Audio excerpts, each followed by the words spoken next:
Hello everyone and welcome back to my YouTube channel with another useful and informative video which is about how to fix Face ID has been disabled in your iPhone.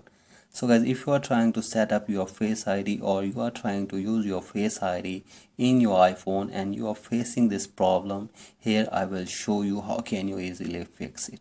So as first of all, go back to your home screen and here I will give you some possible solutions that will help you to fix this problem in your device. So the very first solution is that you will have to simply force restart your device for one time.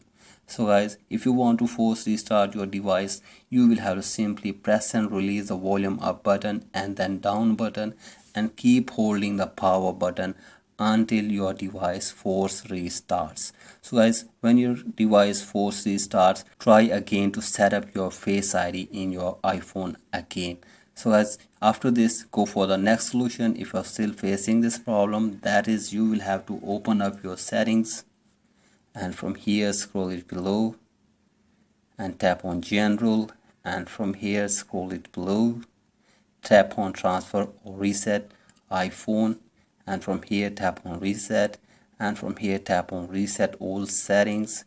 So guys, enter your passcode and reset all settings in your device, and after this go back again and tap on general section again, and from here tap on software update.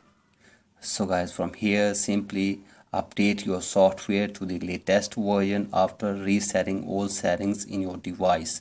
So after this, check whether the problem is fixed or not, and if you're still facing this problem, then you will have to go for the next solution. That is, you will have to open up your settings again, and from here scroll it below and tap on Face ID and passcode. Enter your passcode here, and from here scroll it below, and from here tap on reset Face ID. So as from here simply tap on reset Face ID, and then you will have to set up your new Face ID in your iPhone. So guys, set up your new Face ID in your iPhone, and after this your problem will be fixed. So guys, that's it for today's video. If you find this video helpful, please like and subscribe to my YouTube channel as well. Thank you.